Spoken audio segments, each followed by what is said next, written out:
Now I would like to introduce Robert Iamazzo. Rob is Managing Director of ZRG Partners and currently leads ZRG's Global Enterprise Risk and Analytics practice. We have partnered with Rob for many years to bring you the Risk Leadership webinar series, and I'm pleased to turn it over to him to kick us off today. Thank you very much, Rob. Thank you, Mary Biddle, and it's a pleasure and an honor to continue this collaboration and partnership. And we're certainly delighted to have Al Brooks from JP Morgan Chase, who currently leads the commercial real estate group, with us here. So thank you, Al, and welcome. And as always, thank you, Cliff, for taking the lead on some terrific guests and questions that is incredibly topical in today's market, especially as it relates to commercial real estate in the multifamily segment. So I'll turn this over to you, Cliff and Al, and to the audience to ask questions once Cliff, you're through with your introductions there. And again, delighted to be here and thank you. Thank you, Rob, as always. And so just as I sort of start out here and remind everybody what we would like to do with these webinars is have a dialogue for about 45 minutes or so, and we'll start taking questions in the last 10 or 15 minutes. And so please, as Mary Biddle said, post your questions in the Q&A, and we'll try to get through as many of those as we possibly can. Let me kind of paint a picture here before we engage with Al. But today's macroeconomic outlook, we read the news a lot about different things going on. Looks a bit like a mixed bag. Signs of strength, weaknesses in various corners of the market, not just CRE, making it really difficult to discern what lies ahead. Commercial real estate, or CRE for short, it's one of those markets that seems to be even more vulnerable these days due to lingering effects of the pandemic associated with things like remote work practices, the rapid ascent of interest rates, among other challenges that we'll certainly hear from Al more about here in a moment. We expect to see, just to kind of give some landscape, and I know, Al, you can provide much more detail than I can on this, but just to kind of paint a picture for those of you out there listening in, from what I have seen, it sounds like we have more than $1 trillion in CRE loans that are going to refinance, depending on the numbers that you are looking at, over the next 12 months or so, or more, maybe even $500 billion I've seen over the next in each year over the next 3 years. And so they're going to face some pressure from this higher for longer rate environment. And that, coupled with higher cap rates, elevated vacancy rates, lower valuations. We're seeing this situation right now where the 10-year Treasury, I think for the first time, has exceeded the median cap rate since 2008. That seems to be a little concerning. But like most things, taking a broad view often misses the nuances of differences in performance that actually are lurking below the surface at the subsector level, let's say. And I think that's the case here. So again, I'm very pleased to have Al Brooks, head of JP Morgan's commercial real estate business, help us understand what's going on more in CRE and what potentially lies ahead. So welcome, Al, to our risk webinar series here. Appreciate having you. And so, as I just kind of preambled here, if you could kind of take that and kind of distill it down and give us sort of an overview of what's driving this concern, where the problems largely exist in this sector, what are they, what's driving it beyond what I was kind of saying at a big picture level. That'd be kind of a good way to kick us off. Yeah, happy to do that. First of all, like everything in commercial real estate, you kind of have to go, and I also want to make sure everybody's aware. I don't want to speak beyond what what we do, which is 4 major food groups of commercial real estate. So we're most active in multifamily. We're the largest player of the bank in the banks in multifamily on a national basis. We also have a significant book of industrial and retail, and we do have some exposure to office, although it's relatively de minimis versus the other banks. That's on purpose. We look, before we had this issue spawned by the pandemic of just a sea change in how people work. If you look at office historically, it has been more volatile. And so, we don't get to participate in the upside. We're a bank. We're doing deals. We're doing loans. We only participate in the downside. And so, our view was the major asset class we felt most comfortable with, where there still is very much a very tight supply of multifamily in this country. When you particularly look at the major metros, and particularly if you look at reasonably priced, even mid-priced multi is in scarce supply. That's where we focused our efforts. And, you know, if you look at each one of these markets, you can't really, if you talk about the office market is very different in New York than it is in Los Angeles, than it is in Portland. And it generally is tying off to whether or not people came back to the office. That's been the hardest thing to really get an accurate appraisal of, is really what's driving that sometimes. Because even if you say, okay, it seems to us that, you know, entertainment and media companies or tech companies have been more liberal on their, you know, their position on that. It depends on which one you're talking about. If your building's leased to Apple, Apple's pretty much everybody needs to be back in. If you're talking about NVIDIA, nobody needs to be back in. So, you know, it's a really, really tough thing. And both those are great credit tenants. NVIDIA, some of you probably have heard, has been purchased by Microsoft. So you have Microsoft credit on those deals now. And I could shift to another asset class, which of course I think is that really benefited by the pandemic, which was industrial. You think of the amount of stuff that started moving through e-commerce. It was a trend that was already occurring, but really accelerated when we were all at home, Zooming. And, you know, you look at, we just did a lot of deals for Target, for Walmart, for Amazon with our clients. And then probably one that would surprise people a little bit, there's been so much negative on retail. It depends on which retail. You know, if you're talking about a B and C grade mall, that's been a tough story for a long time. If you're talking about what I would sort of your classic neighborhood shopping center, maybe anchored by a Kroger's, just in our case, now we don't have a huge portfolio. It's $7-8 billion. We don't have a single 30-day past due in retail, which I think would surprise a lot of people out there. But we stuck to those things that, you know, if you think about the side shops in a lot of neighborhood shopping centers, it's somebody making pizza. It's somebody that's doing, you know, nails and hair, and you know, those are sorts of things that you're not going to replace with Amazon. Right, and it's about cash flow too, right? I think absolutely. Right. I mean, I know there's this balance between cash flow and valuation, but at the end of the day, cash flow is king in this world. We 100% agree with what you just said, Cliff. And that's really where you can go sideways, is getting too comfortable that you have this, you know, wide LTV cushion. Those have evaporated fast. The piece that has been very resilient is if you look at the asset classes, this, you know, look at a multi or a multi-tenant retail center neighborhood, they've been surprisingly resilient. Rents are up. You know, I just read today an article in the New York Times where there's bidding wars for apartments again in New York. Interesting.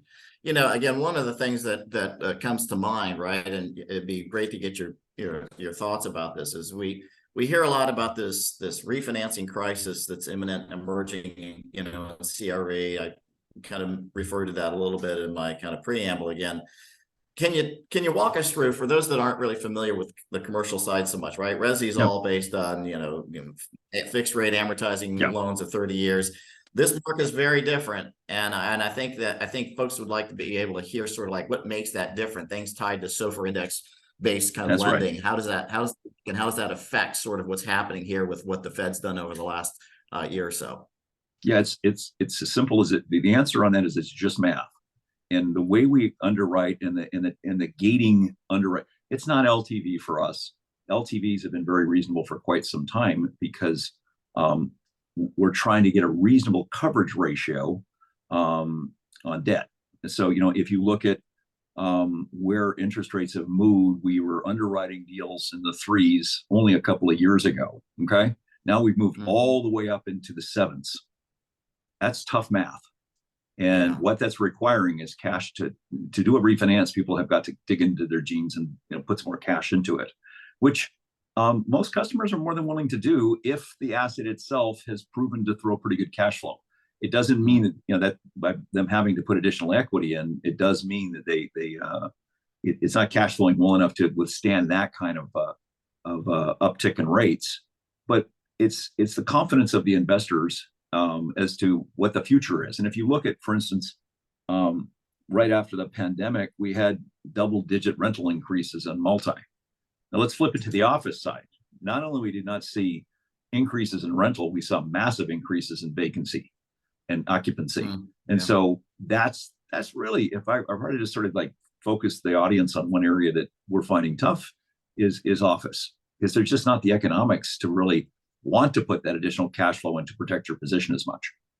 Depends again though on the market. There are markets that are healthier than others, and there are slices of the market that are extremely healthy. So for instance, if I could kind of make up a new one, which I would call super premium. If you look at deals, we financed a deal, One Vanderbilt. That particular deal has done fantastic. It's super premium stuff, though. One of the tallest buildings in New York, very well amenitized. Those types of projects are doing quite well. If you're talking about generic kind of C-ish quality stuff, that probably needs to be repurposed. There's just not enough need for that kind of office going forward. But even in that situation, we have customers in Lower Manhattan that have taken older, very beautiful architectural gem buildings, and they're doing fine on those. I would say it's sort of your generic C quality building that was probably a data center at one time, doesn't have a lot of architectural appeal, was built cheap. That probably is going to need to be repurposed in some other asset class. And this just hearing you talk about that, Al, reminds me that, I mean, when we talk about CRE, it's a very different animal altogether than what we see in the resi side. Again, I mean, it is fundamentally about understanding that individual property and the characteristics and what's driving, your cash flows, right? I mean, you have to have people that are on the ground looking at those very carefully. These are lumpy, large assets, very Cliff, that's dead on. You learn things the hard way. A lot of things we tried to do, it's under my leadership too, so I have nowhere to hide, but we tried to do a little bit too much centralization at times on the risk function. That is an error. You have what you said is critical. You have to have people on the ground that are from that area that really understand not just New York, but each of the boroughs, and then inside of the boroughs, which are the neighborhoods. It's that important. It makes a radical change on cash flow, radical change on the safety of the deal. And that's not just true in New York. That's true in every market we serve. It is a very sort of high touch environment from that standpoint. Then this is not, let me see if I'm right about this. This is not one where you're just going to take data and you're going to put it into some sort of risk model and spit out a result. You've got to go beyond that. This is where the human intel versus the satellite intel sort of comes to play, right? You can start with the models. They're helpful, but you're dead on. Before you actually disperse the funds for the loan, you better have done the second. You better have had a human take a look at it, really think it through. And part of what we believe strongly in is, and we do some very old-fashioned things, we literally every year drive all the neighborhoods we lend with our risk team. We want to make sure everybody's on the same page as to our view of the direction of the market. It's either stable, it's improving, or it's going the wrong way. Fortunately, most parts of our city are going the right way. I mean, our country are going the right way. They're generally improving, but that's not true everywhere, and it's not true in every asset class. Yeah, no, that's interesting. On the refinancing side here, I mean, from what I understand, we've got like stats I've seen is like a little bit more than half of all CMBS debt, over the last 2 years is floating, which doesn't surprise me, right? Based on a lot of these loans having like 5, 10, 7-year terms or what have you. But how do you feel about that? I mean, with this big sort of like slug of refinancing wave coming upon the industry, you think that's going to move the needle too much in terms of where this goes? I don't think it's a great question. First of all, it's a part of the market that is done elsewhere in my firm, but I can tell you, typically those customers are looking for more debt than what we're willing to do on a balance sheet product. So if they're going into the market and they want to, they really want to maximize dollars, and let's be blunt, over the last few years, that's not been the smartest thing to have done. When we were at all-time low levels on the treasury, and then you really amped up your debt, our view generally was that was a risky position. Now you might do that because you felt I've got so much upside in the project, I really don't want to bring a lot of partners in and drive a lot of additional equity in. I get that if it's a reposition deal, but it's still a pretty risky position. Some people have timed it perfectly, others didn't. And if you got caught in bad timing with a lot of extra leverage, it's going to be tough. Yeah. Do you subscribe to this so-called real estate doom loop that You've seen, in various publications and whatnot, that, right. We can all kind of like name situations. The $200 million, I think it was a Starwood Capital deal that defaulted here in Atlanta. And, people are saying, well, all this work from home precipitates higher vacancy rates. That's going to promote a lot of higher, commercial defaults, and that's going to put a lot of downward pressure on tax revenues. What do you make of all that? How would you kind of like big picture all that? of what, Cliff, everything you said has occurred. That's a fact. Okay. But while all this is going on, lots of money has been raised in opportunity funds to swoop in and take over these deals. So the real doom loop to me is where an area starts to just empty out, and and we're not seeing that. What we're seeing is there's fresh capital, just a completely different structure, much lower leverage. So I'm not worried about a real doom loop where areas of a city might go into really go the wrong direction. That we're not seeing. What we are seeing though is it needs to be the capital was too strong on a lot of office deals. The leverage was too high. They need to relook at how they look at those deals. One suggestion we've made to a lot of people as we started to go into this was line up your partners sooner than later. Get your debt where you feel it needs to be, so that you don't have to sell at the worst possible time in the cycle. We always talk about that all the time with our customers, because sometimes there's a view of, gosh, why do you need so much debt service coverage on this deal? And our view is we're not doing that just for us. We're doing that for you as well. We feel like the worst thing you can do is come into a cycle like we're in right now and find yourself way over levered. Yeah. I've got a question here from someone in the audience here, so I'd like to, because it touches on some of this. So, are there any buildings / office towers where you have witnessed distress? I kind of mentioned one of those. It wasn't so much. It was that Starwood deal, I think. But and what are the common themes to such buildings in distress? Cash flows, building class, sponsors, geography. Yes, all the above. I'm sure you're going to say so. That's the right answer too. It is all of the above. When it gets ugly, it's a bit of everything. And it's not just New York. It's not just Chicago. It's not just LA. It's not just Nashville. We've had distress everywhere, and every one of the deals that we had some distress in has had different circumstances. And the one, probably the most common theme I've seen that is, if there's been a real difficult time on work from home in a lot of the building, even though it's leased, is still not dry. They're not releasing. We did the deal and it was 95% leased, but 30-40% of the building is not being occupied. Think about what else that does beyond. You should be very honest with yourself about the potential for renewal on that lease. That's one. Two, what about all your ancillary services in the building? Think about the small business that provides sandwiches, that sort of thing for office tenants. They're already toast. Most of those people have already gone out of business, and releasing that space is going to be super tough. So, I think you have to be very honest with yourself about what is the cash flow really going to look like 2-3 years from now. It's not going to have a massive rebound. There's just too much space out there. Now, that's the negative side of it. The positive side of it is what basis can I buy this thing? And I'm pretty bulletproof. I mean, that's a business that Sam Zell, will leave us still with us, God bless him. Right. That was his business. Sure. He was the guy that would enter, and the only thing I would tell you, it doesn't feel like we've hit bottom, because the opportunity funds, although they're already in place, they're not deploying the capital as fast as I would think they might be at some of these per square foot. They could be coming in already, and they're not coming in a huge way yet. There's been some buys, but not a tremendous number, Cliff.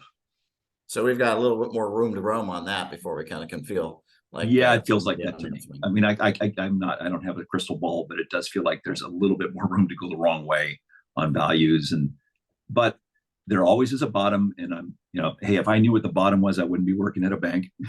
So yeah, I always have nothing but respect for the owners of these buildings, and when they decide to jump in, and I do think we're getting close. I think one of the things that we're looking for as a firm is, we do believe in higher for longer. That's something you probably heard from Jamie lots of times, and we do think rates will be up. But we also believe, and it's out there, that this next year, now that forward treasury has been wrong for a while, but one way along the way, they're going to be right. And my gut is it's probably going to be sometime in 24. Yeah.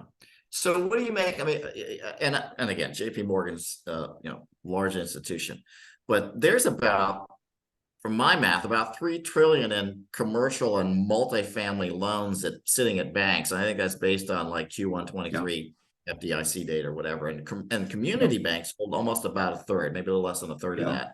Is there a concern that maybe not JP Morgan, but that because of their exposure, and they said with about those community banks have about like a quarter of all their loans are in CRE. Yeah. Any concerns there about pressure on that segment of the banking Well, world? we as a bank those banks. Yeah. And you're dead on. This is going to be a difficult period.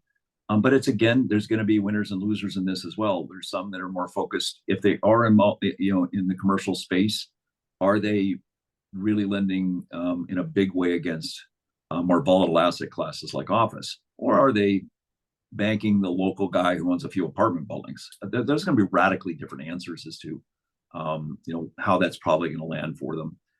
So I wouldn't paint the whole sector one way or the other. You kind of need to go one by one. I would just say this. I can't blame, if I were in the position of a lot of mid-sized banks, the advantage of getting into commercial real estate is, you especially term debt where you already have the building built, you're just doing a mortgage against it. You get pretty good capital treatment on that. So I think there's been more of a willingness to do that than your classic working capital line of credit that you would do for a company. That without a lot of usage is generally, kind of a zero SVA product, and you're only making money if you can cross sell into treasury. So they're dealt a tough hand, and I think a lot of them did it quite well for a long time. I'm not sure anybody saw this radical increase in the treasury coming. I'm not sure anybody saw that we were going to have a sea change in office. I didn't. I would have probably taken some action sooner on some of this.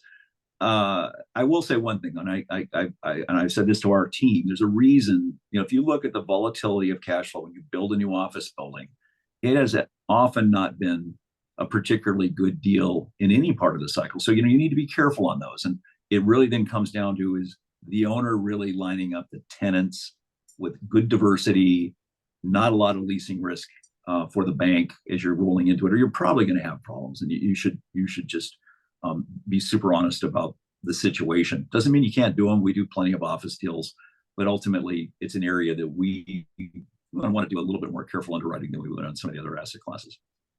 What do you make? So this phenomena that we're seeing today with cap rates and the convergence of that in the 10-year U.S. Treasury, which oftentimes we can look at kind of comparing those returns to what you could get in a 10-year Treasury. What do you make of that? That seems like that's we haven't seen that for a long time. And any concerns there? Yeah, of course, absolutely. That needs to get fixed, and it will. It naturally will, Cliff. You're right, and that's why. Yeah. If you ask me, just broad brush, do we have a little bit further of a leg to correct? And yeah, I think so. I think we do. Before, and I think it could somewhat correct either way. I do think there's a chance to see the treasuries become a little bit more reasonable. I also think that it's going to take a while of rental increases and cash flow increases to make this all make sense again, because your comment is dead on. If you could get a risk-free alternative, why wouldn't you take that right now? Just taking a 10-year. Yeah, you mentioned of rentals there. So I'm assuming you do have some concern about. There's a lot of discussion, right, about affordability, not just in ownership but also in rental. And there's right now, as we all know, there's a big time affordability crisis out there that we see in the single family side. What are you doing at JP Morgan to kind of help abate that? Some of the things that you see coming, that sort of thing. Yeah, well, one program that we came up with that was wildly popular, that was a big part of our racial equity commitment, was we called it the Affordable Preservation Program. And really all it came down to is, if an owner was willing to leave the rents more stable, not increase them massively, sort of an increase that's commensurate with just inflation versus doing the gentrification, which you see in a lot of areas where the basic play is you come in and you buy the building, and it may be at a very low cap, but that's not the rent you're actually going to be charging. You're going to remodel all the units, then really jack the rents. And, our view was, to the extent we could, do a 7-year deal with somebody and we gave them a decrease in the rate pretty significantly. If, we could see as the operating statements came through, they had left the rents pretty much in place. It was a very successful program for us. We did over 20 billion of it. We're very proud that we kind of came up with a math. We also saw then other institutions do the same thing, which we weren't looking to, we weren't looking to patent it. We wanted others to do it too, because it just helps make more cities more affordable. And there's in this, affordability isn't by no means is now just something for people that are more in the working class. It's also the middle class, just people coming out of university and looking for their first apartment. They can't afford it even with roommates often. So that's what we were trying to do here, was find a way to bridge people, not do anything untoward to our customers, but offer them a better rate, help them with their cash flow, accept a lower ROE, frankly, from the firm. We did it in a limited way for us. It was over the course of a couple of years, we've done about 21 billion of that. Yeah. One of the other things I think on the banking side that we certainly saw in the spring of this year was with SVB and the knock-on effects of a couple of other banks there that went down, that there's been somewhat of a pullback, right, from a credit standpoint, as people trying to get their heads around deposits and everything. I mean, we have a question here. It says, will most lenders decrease the number of new loans made for commercial real estate? What do you say about that? Yes. Yeah. We can't help it. We'd love to do more. Let's get real. We just been talking all the issues, Cliff. You brought up all of them. But it's primarily cash flow. Yeah.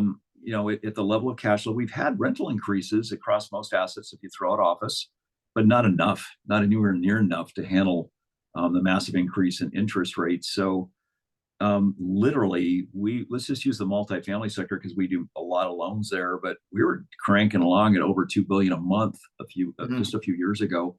We're now at about 300 to 400 million across the nation. Wow. That's a fall off. Some of the stats there, that's consistent. I've heard numbers like 50% down in multifamily, and even like a whopping like almost 3/4, like 75% down, like in things like healthcare and whatnot. And again, we know the story on healthcare, on office space, that is, and certainly on some of the retail. So it's not, it's certainly that kind of paints the picture that things are down in this space, and that it is going to be a long road back to, I don't know if you call it recovery, whatever you want to make of it, but back to where kind of more normal might be kind of like where we're at. And I think, to what you were saying earlier, so much of that is driven by the interest rate environment, right? There aren't too many folks out there that lived through a 40, the last time we had interest rates like this, and the pullback that was associated with that's been interesting for sure. Delinquency rates. Let's talk a little bit about that. Yeah. You mentioned earlier you were touting the fact you hadn't had any delinquencies in some areas there. So I mean, delinquency rates, though, are pretty low, aren't they? Am I off target on that one? No, you're correct. Let's not, it's not everywhere. And we're lucky. We believe client selection is paramount. So the people we bank, we also, we always talk about our fortress balance sheet, but our customers have the same thing. Their view, many of them over the course of the last 10 years, is this is the time they wanted to be able to buy. They have massive amounts of liquidity, and they're not buying properties. So that is something that is consistent. One thing that I it's obvious, but I'm going to state it. This is a cyclical business. There's nothing new about that. So if it's cyclical, then you should be planning for the downstroke at all times. So when that occurs, there's victims and there's victors, and we talk a lot about that within our own firm. Our victors are those with liquidity that can take advantage when because of things like interest rates, valuations drop. What a great entry point if you have liquidity. So here's another question, and it's like, and it just says risk management and CRE at mid-sized banks. Maybe again, it would be helpful since your experiences at JP there to kind of talk a little bit about how that works, that first line, second line, how you can engage those risk people. Sounds like you from time to time get them on a bus and take them on a road trip and kind of see what the properties look like. And again, feet on the ground makes a lot of sense to me. Yeah, that last part, I think that was, like I said, you get scar tissue in this industry over the years on things you thought you were being smart about. Hey, let's centralize things, and then you find out, gosh, that was really, really dumb. We didn't save that much money centralizing. Much better to have some guys driving around in Brooklyn. But yeah. I would also just say this. I do think it's inexcusable to not have a real team approach on risk. What I mean by that is you should not be going into the market as coverage bankers and sort of seeing what's out there and then like flip it to your risk professional at that time. You should have already thought through, what is it we're going to go do? What are the risk parameters we're going to use as a team? And I'm really proud of our risk team. They're more than willing to be involved in all the strategy sessions we do. They're more than willing to, and they got great memories. So if we've all agreed to do something, we're going to go do that. Why that's so important, in my opinion, is it makes you efficient in market.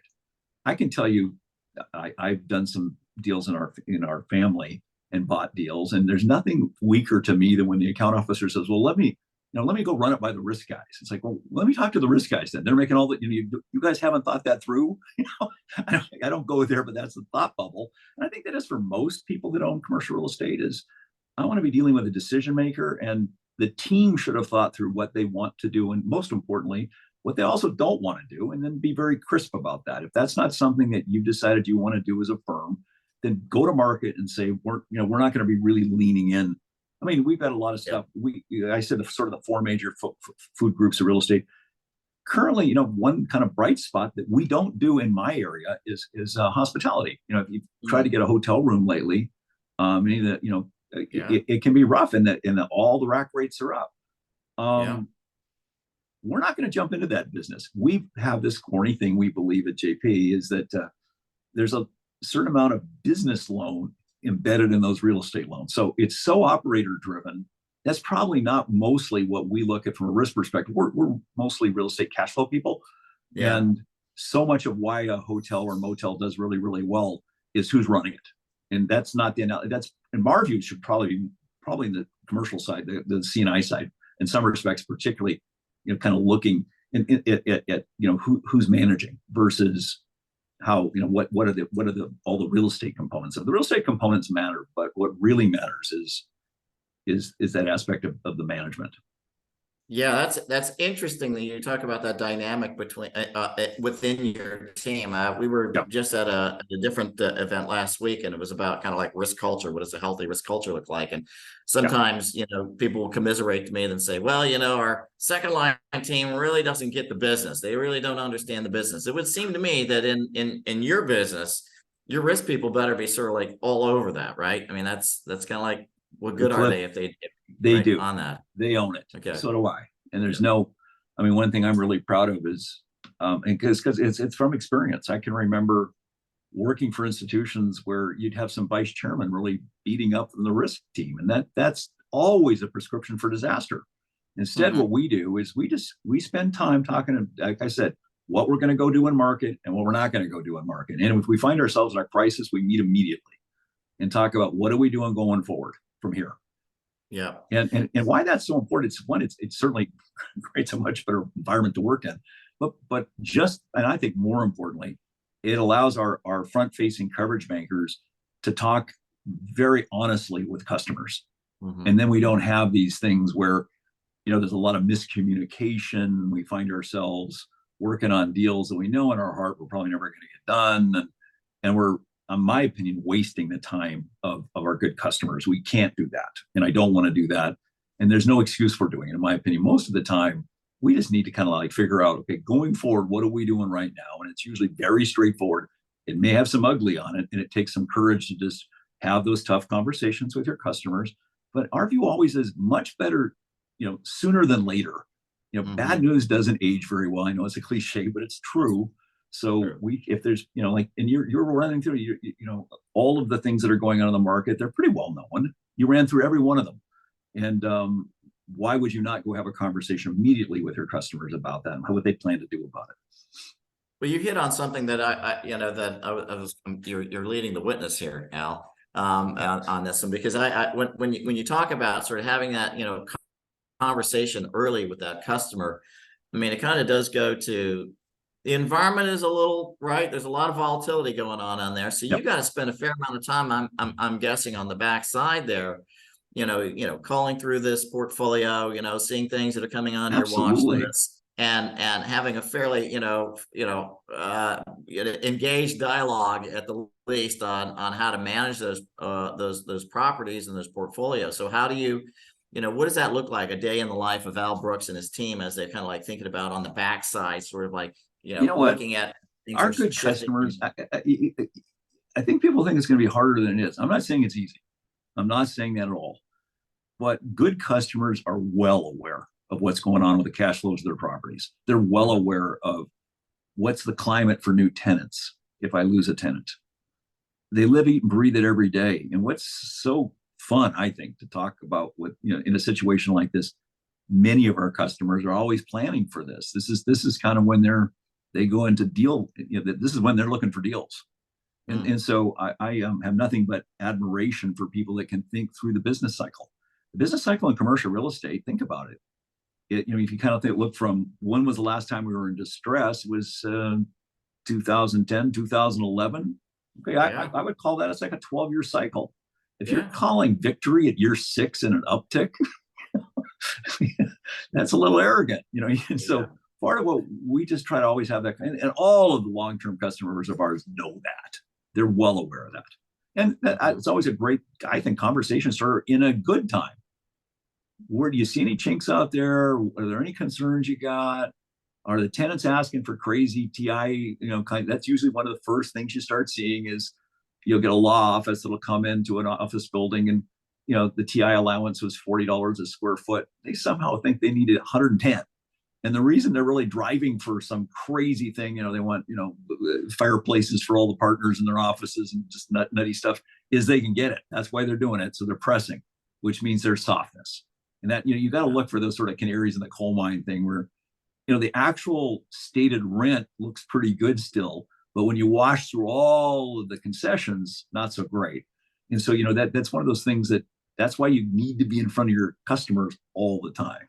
Even if you have a long dated asset, you still want to be talking about where are we in the market? What's going on? What are you seeing?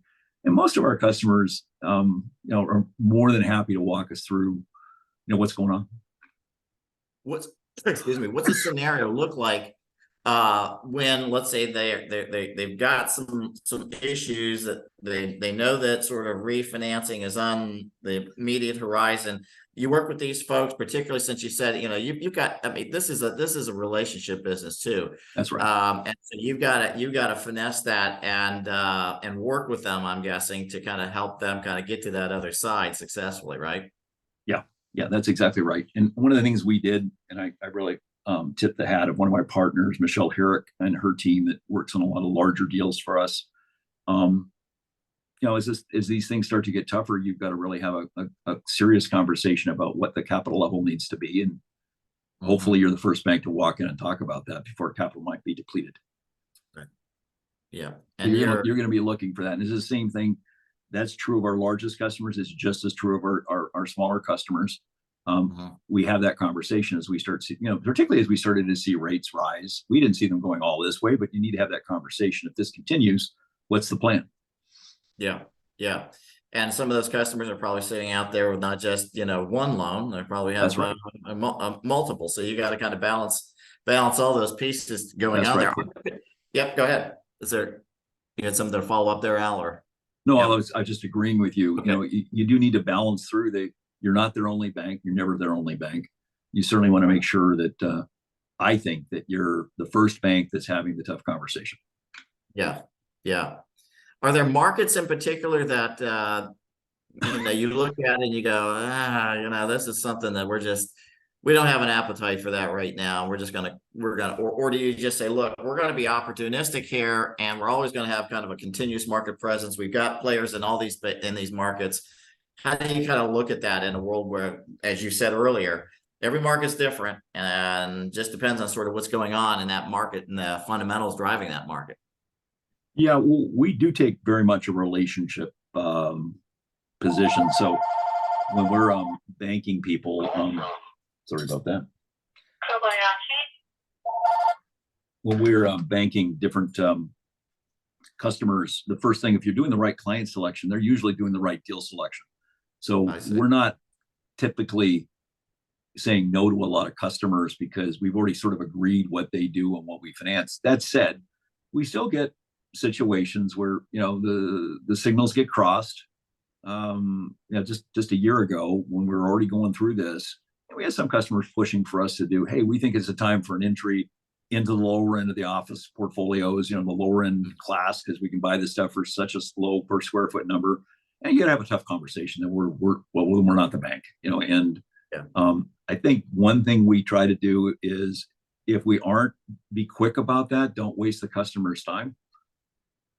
Right. Point them, even if you can, better as to who's actively doing those kinds of things. And, you know, that kind of stuff was getting financed to a large extent by private equity, private funds, you know, they weren't being done by banks.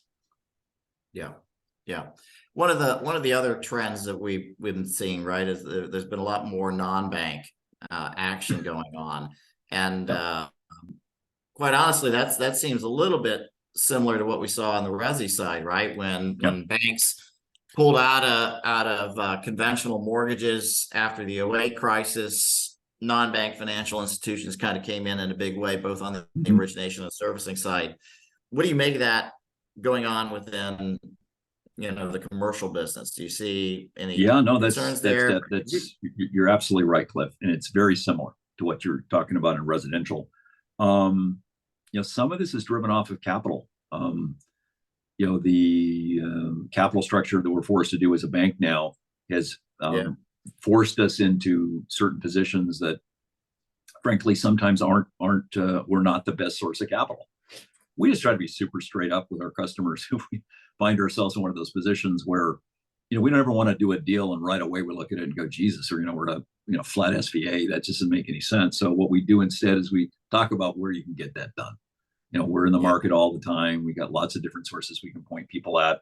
We think that's smarter, especially, again, always being respectful of time of the customer. You know, we pride ourselves in being able to do things very, very quickly. And you tend to continue to get the call then from your customer for deals. And we certainly get our share. We've had, you know, this tremendous growth over the last few years.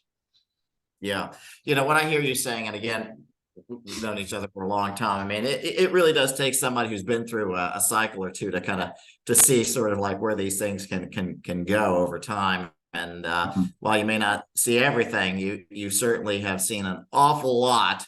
And I think that goes to companies that, you know, if you're a small community bank and you're, you know, saying, hey, you know, we're looking around for some growth here, commercial, maybe that's the way to go, and we'll get into a syndication or something. It may or may not be the right choice for you at that time, if that's not sort of your wheelhouse. But you know, I've got a few questions here, and I'm kind of monitoring our time here, and I think I'm going to turn more to some of these. Let me hit you with this one. What is Al's high level perspective on SBL lending, sponsors, markets, etc.? SBL, what is that? I'm sorry. I think he must be getting at small business. Oh, I don't do that in my group. I think that's a pretty active area. I used to years and years ago, you know, the SBA 504 program, that sort of thing. Yeah, those are fantastic programs. I don't do it anymore. It's a great, there's a decent amount of paperwork to get to that money, but yeah, if you can use it, those are great. I just don't do it anymore. So I'm not qualified. I feel like it's you know, practicing without a license. So I don't want to talk about that. Yeah, got it. Yeah, small balance loans. I see. Small balance. Small balance. Yeah, we've been very active in that, and we continue to be. We are on our commercial term lending business, which is where we do a lot of multi. Our average balance is still just a little over $2 million. We love that business. We've done great in it.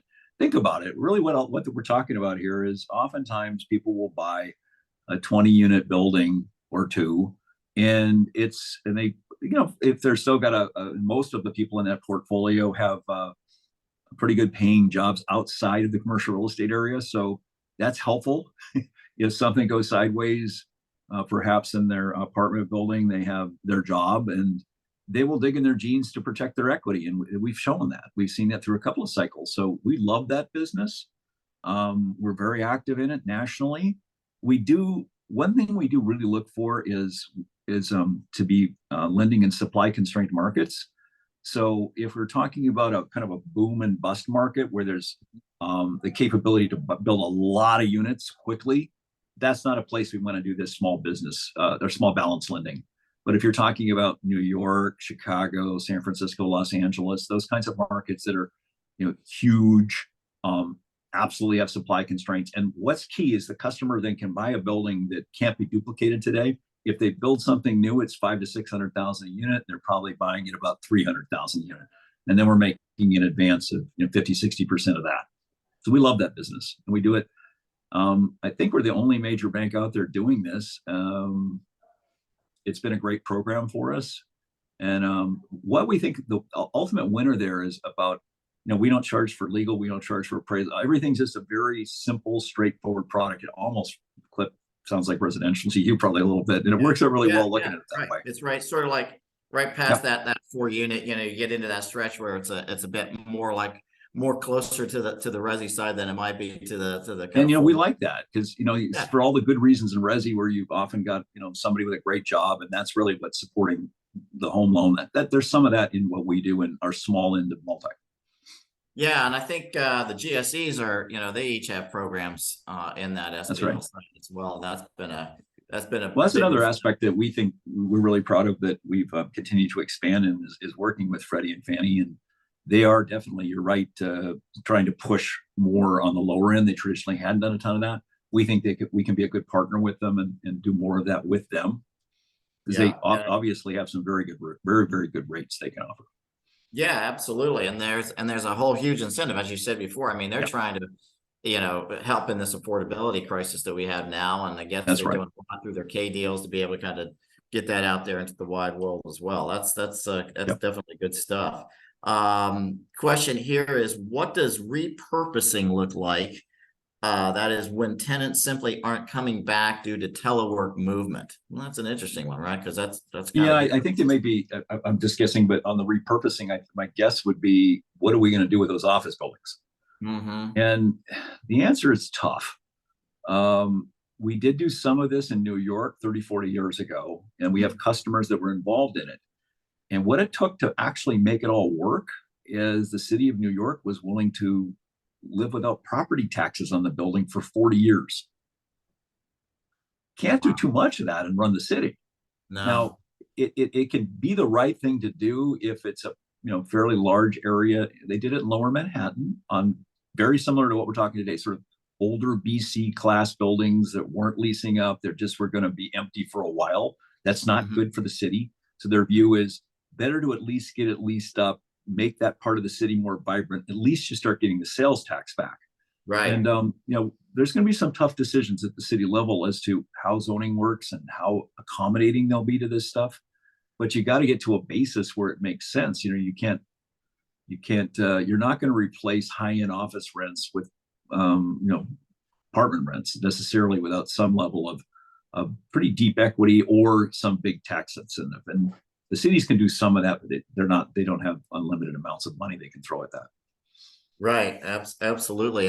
Something else that is kind of out there today, and I'd be curious, there's the whole Basel III end game, the new proposal for capital requirements on all the banks, the big banks. Yeah. Any thoughts about sort of where does that leave? Does it have much of an impact on your end of the business, or is it? Well, there's definitely things they're a lot tougher on.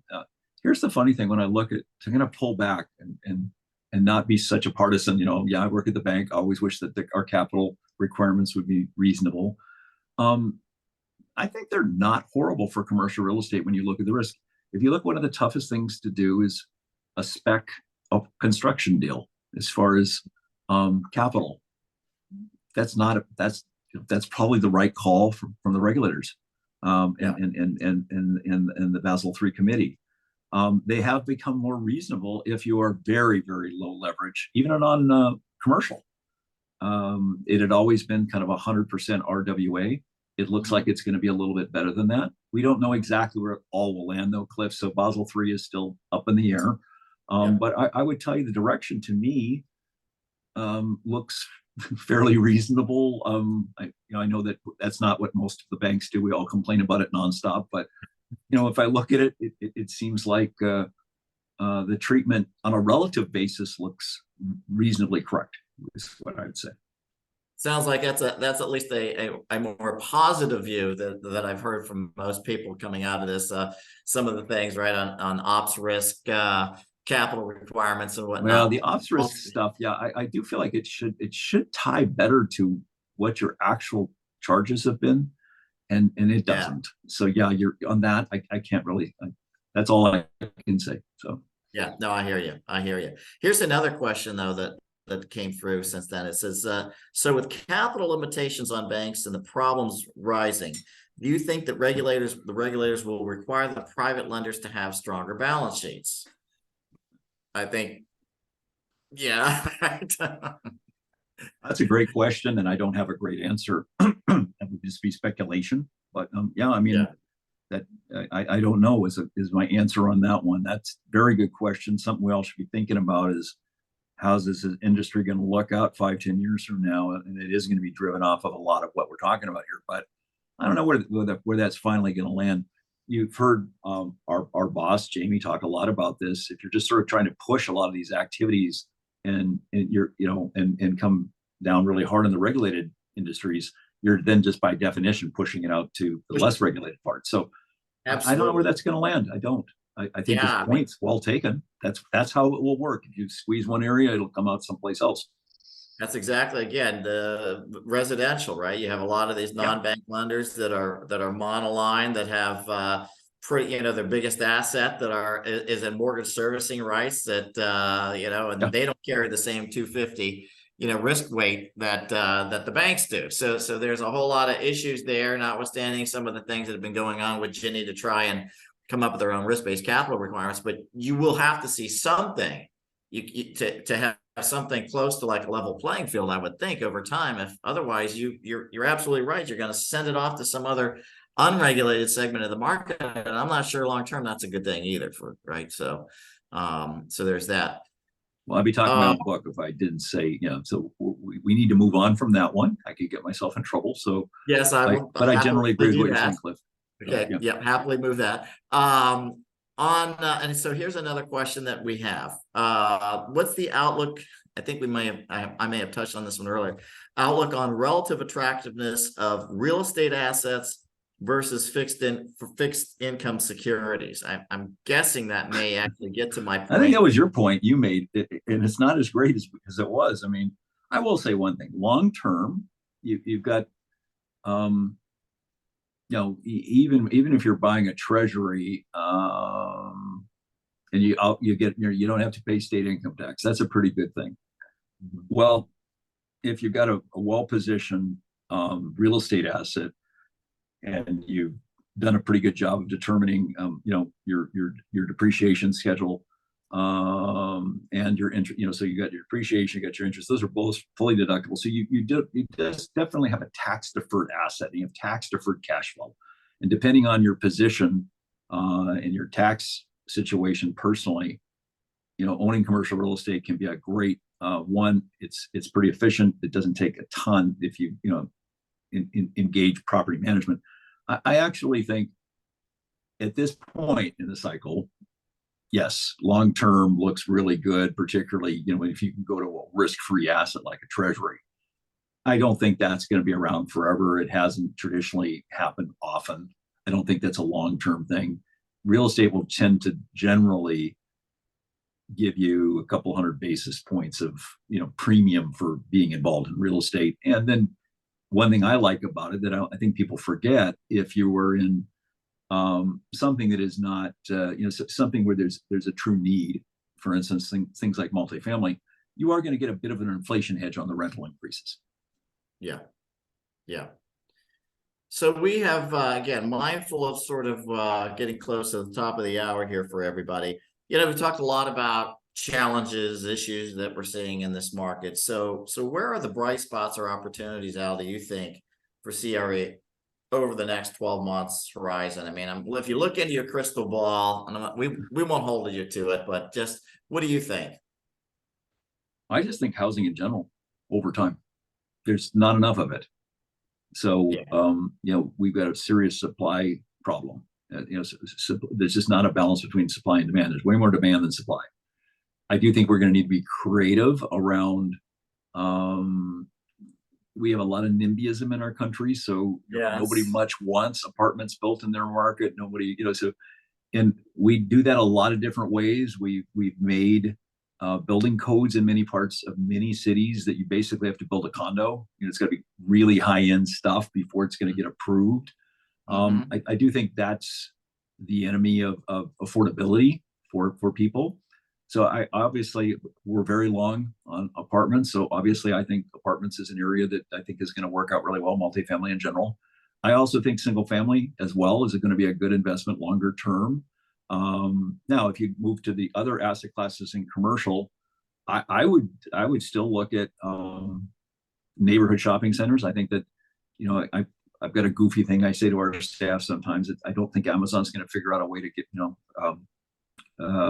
deliver a online Slurpee to somebody. I think there's always going to be a place for a 7-Eleven or a convenience store or a pizza shop and all that. And if you're talking about that kind of stuff, I think that's actually a pretty strong bright spot. Cap rates on those kinds of projects are pretty reasonable.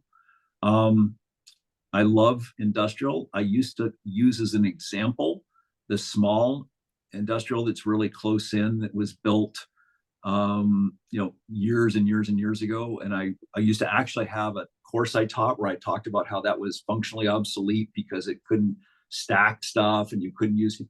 Well, I never saw last mile sourcing, that whole thing completely changed that. If you've got a warehouse sitting in lower Manhattan, it's gold. So I would tell you, I would look for close in industrial, smaller stuff because there's lots of need for it, and it's not something you're going to be competing with the largest guys. The guys that are out there doing the 1 million square footers, that's going to be a tough thing to jump into unless you've got tremendous amounts of capital. But relatively small partnership can go in and buy a smaller industrial, and that's doable. And I got to tell you, I think it's a pretty safe deal going forward. I think places that you can stage and logistically satisfy e-commerce are going to be a good place for a while. So there's just a couple of ideas off the top of my head that I personally have looked at. The other one I would also look at is if you're got a little bit more risk tolerance. A lot of our customers have done really well in student housing close to good universities. Oh, sure, absolutely. I could see that for sure. I mean, it's still moving a lot of these campuses, so that makes a lot of sense to me. And one of the things that has been, because I'm of that age, grew up with, shopping malls were like all the rage, but yet it seems like that's one of those that may is falling off the map a bit. So as people kind of, I would agree. The great thing about this, student housing is you don't just get the student. Obviously, you get mom and dad. They always have pretty decent credit. So exactly, really interesting too. You got that. Absolutely. This has been exceptional, Al. I appreciate you taking the time and walking us through all this. This is always learn something when we have a conversation on this. But I want to thank you for being here. I want to remind everybody for our next webinar is going to be on November 10th. So on pharmaceutical supply chain risks. So thank you very much for coming, and look to see you next month. And again, thank you very much, Al. Appreciate it. Take care. Thank you.